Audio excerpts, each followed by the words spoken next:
Hello everyone, इस video में हम पढ़ेंगे क्लास 8th इंग्लिश की बुक इट्स सो हैपेंड का चैप्टर 2 चिल्ड्रन नेटवर्क के क्वेश्चन आंसर्स। तो देखिए, पहले जो वो अंदर होते हैं ना चैप्टर के बीच बीच में जो कॉम्प्रिहेंशन चेक होते हैं वो वाले देख लेते हैं। तो देखिए, इसका जो क्वेश्चन नंबर 1 है वो है Velu stood on the platform but he felt as if he was still on a moving train, why. तो वेलू जो था वो छोटा सा बच्चा था, वो प्लेटफॉर्म पे जाकर के खड़ा हो गया था, उसके बाद भी उसको ऐसा फील हो रहा था कि जैसे कि वो चलती हुई ट्रेन में बैठा हुआ है। ऐसा क्यों था? तो देखिए, आंसर इसका ये हो जाएगा। तो Velu had run away from home, Velu जो है घर से भाग गया था। Being a small boy he was naturally tired, hungry and afraid of the ticket examiner. He lay down near the compartment door. He could not get over the feeling that his train journey was over. तो मतलब वो छोटा बच्चा था, वो अपने घर से जो है भाग गया था। छोटा था इसलिए वो टायर्ड था, टायर्ड का मतलब थका हुआ था, हंग्री भूखा था, और डरा हुआ था कि जो टिकट एग्जामिनर आता है, टीटी जो आते हैं टिकट चेक करने के लिए, वो उसको पकड़ ना ले। वो कंपार्टमेंट का जो डोर होता है ना, जो खुलता है जब ट्रेन का डब्बा, उसको बोलते हैं। तो उसके पास वो बैठा हुआ था। फिर मतलब ट्रेन के बाद जब उतर जाते हैं, कंपार्टमेंट के पास बैठा हुआ था, तो उसको फील हो रहा था उसके बावजूद भी कि ट्रेन की जर्नी अभी भी ख़त्म नहीं हुई है, क्योंकि ट्रेन की उसकी जर्नी इतनी ज़्यादा लंबी थी कि उसे लग रहा था अभी भी वो ट्रेन में है। नेक्स्ट है what made him feel miserable, उसको किस बात से बहुत बुरा फील हुआ। मिजरेबल मतलब बहुत बुरा फील होना। तो इसका आंसर हो जाएगा Velu was alone, tired and hungry, he didn't have a ticket also, so he felt miserable. वो थका हुआ था, अकेला था, भूखा था, उसके पास टिकट भी नहीं था, इसलिए उसको मिजरेबल लग रहा था, बहुत ही बुरा सा फील हो रहा था। थर्ड है Velu travelled without a ticket, why. Velu ने बिना टिकट के क्यों ट्रैवल किया? क्योंकि देखिए, उसके पास कोई पैसे नहीं थे, इसलिए Velu travelled without a ticket because he had no money. तो नेक्स्ट है how did he escape the ticket collector's attention, ticket collector का उस पर ध्यान बच जाए ना जाए, मतलब उसके लिए उसने क्या किया? तो इसका आंसर हो जाएगा,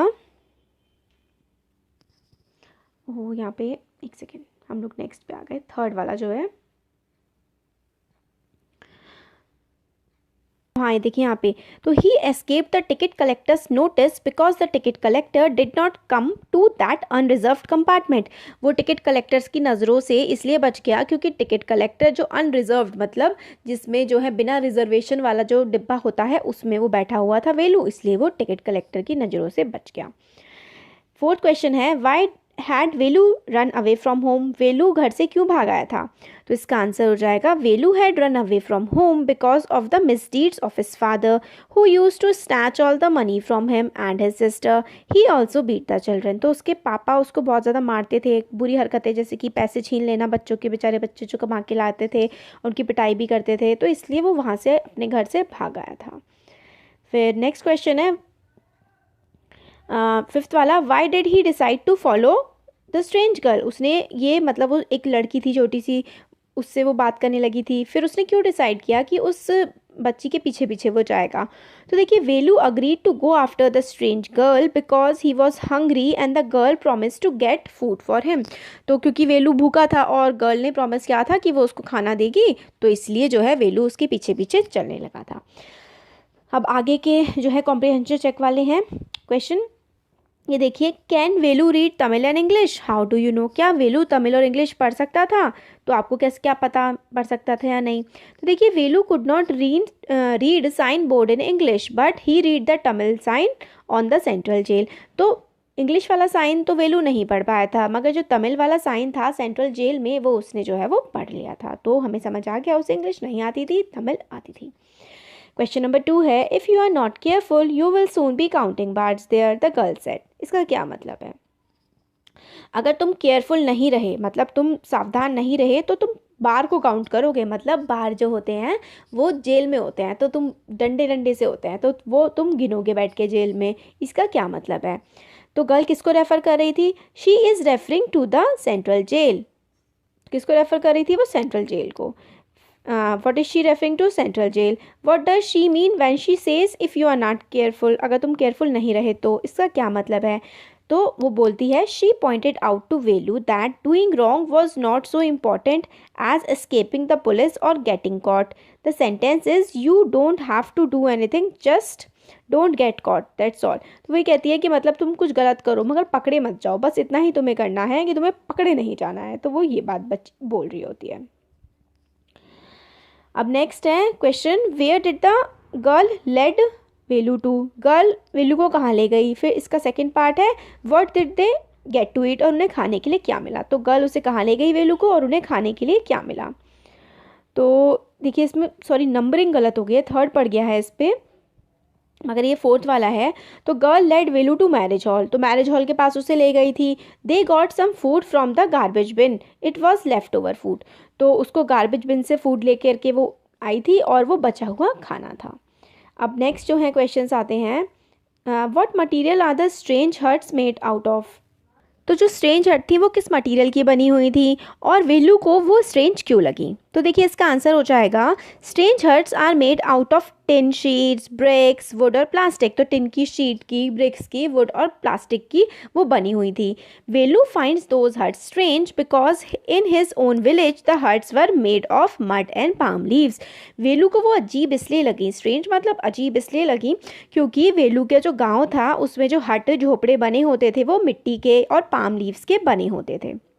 नेक्स्ट है what sort of things did Jaya and children like her collect and what did they do with those things. तो वो जो है जया और उसके जैसे बच्चे क्या कलेक्ट करते थे और वो क्या चीज़ें होती थी.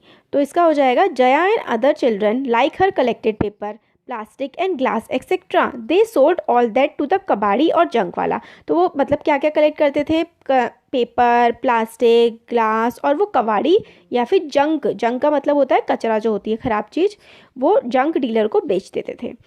नेक्स्ट है इसमें क्वेश्चन, इज़ वेलू हैप्पी और unhappy to find work, give a reason for your answer. Velu को अच्छा लगा था वो काम या खुश था या ना खुश था, हमें आंसर देना है. तो Velu is not at all happy, इसका आंसर हो जाएगा he had never done such a dirty job in his village. तो वेलू को अच्छा नहीं लगा था काम, वो खुश नहीं था क्योंकि इतना गंदा काम उसने अपने गाँव में कभी नहीं किया था. अब जो एक्सरसाइज वाले क्वेश्चन हैं वो हम लोग देख लेते हैं इसमें. हाँ एक्सरसाइज वाले हैं, फाइनल होने वाला है कंप्लीट. तो इसका है पहला question, is Velu a smart boy, which instances in the text show that he is और इजेंट. तो क्या वेलू स्मार्ट होशियार बच्चा था. हमें चैप्टर में क्या लगता है कि इंस्टेंसेस से जो भी घटनाएं हुई उनसे क्या लगता है कि वो स्मार्ट था या नहीं था. तो इसका आंसर हो जाएगा no, Velu is not a smart boy. He runs away from his home to escape his father's beatings. He felt miserable at railway station. He found himself alone and hungry. He accepted rag picking because he wasn't fit for any other job. तो वेलू नहीं, smart नहीं था, होशियार नहीं था, वो घर से भाग आया था. एस्केप होना मतलब बच के निकल जाना अपने फादर की बीटिंग से, पिटाई से बचने के लिए. उसको मिजरेबल बहुत बुरा फील हो रहा था जब वो रेलवे स्टेशन पे था. वो अकेला था और भूखा था. हंग्री मतलब भूखा. और उसने रैग पिकिंग मतलब कुछ भी फालतू की जो कबाड़ होता है ना उसको पिक करना, उठाना एक्सेप्ट कर लिया था क्योंकि कोई भी और जॉब वो नहीं कर सकता था, उसे नहीं आता था कोई और काम. नेक्स्ट क्वेश्चन है, do you think Jaya is a brave and sensitive child with a sense of humour. Find instances of a courage, kind nature and humour in the text. Humour का मतलब होता है मजाकिया. तो क्या जया ब्रेव मतलब बहादुर थी, सेंसिटिव मतलब चीज़ों को समझने वाली, लोगों की भावनाओं को समझने वाली चाइल्ड थी, और with a sense of humour मजाक भी कर लेती थी. हमें इसमें से बताना है कि कैसा हमें लगा ये सारी चीज़ें. तो yes, Jaya is a brave and sensitive girl. She takes pity on Velu and gets food for him. She herself earns her livelihood bravely by collecting discarded material and selling them. She has a sense of humor also. She calls dirty trickle of water Buckingham Canal. तो उसमें बताते हैं chapter में इसका answer हो जाएगा कि जो जया है वो काफ़ी बहादुर और सेंसिटिव बच्ची थी, समझती थी चीज़ों को, और इसलिए उसने वेलू की मदद की खाना ढूंढने में. वो अपनी खुद कमाती थी और डिस्कार्डेड मटेरियल जो लोग फेंक देते हैं ऐसी चीज़ों को कलेक्ट करके उनको बेचती थी और पैसे कमाती थी. उसके पास सेंस ऑफ ह्यूमर भी था, मजाक करती थी. उसे जो डर्टी ट्रिकल ऑफ वाटर था, जो गंदा पानी बह रहा था, उसको बकिंगम कैनाल उसने बोला था. तो हमें पता लगता है सेंस ऑफ ह्यूमर था उसके पास, मजाक करती थी. नेक्स्ट क्वेश्चन है, What one throws away as waste may be valuable to others. Do you find this sentence meaningful in the context of this story? How? जो कोई किसी के लिए वेस्ट खराब चीज़ हो सकती है, वो किसी के लिए बहुत ही वैल्यूएबल, बहुत ही कीमती चीज़ हो सकती है। चैप्टर में पढ़ के इस सेंटेंस से तुम क्या समझते हो कि ऐसा कैसे हो सकता है? तो इसका आंसर होगा yes, plastic, paper, rusty metal sheets thrown away by people become valuable to rag picker. They eat left over food for survival. They sell junk food to some dealer to earn their livelihood. तो जो plastic फेंक देते हैं, cup paper फेंक देते हैं, और rust लगी मतलब जंग लगी जो शीट मेटल की चीज़ें हम फेंक देते हैं, लोग फेंक देते हैं, उसको जो रैग पिकर्स होते हैं, जो कबाड़ी वाले होते हैं, कचरा उठाने वाले होते हैं, इनको उठा के बेच देते हैं. ये लोग बेचारे दूसरों का बचा हुआ खाना खाते हैं और उससे ही अपनी जो है लाइवलीहुड अर्न करते हैं, मतलब अपना जीवन यापन चलाते हैं. तो इसके चैप्टर के क्वेश्चन आंसर्स का एक्सप्लेनेशन हो गया है हमारा. Thank you.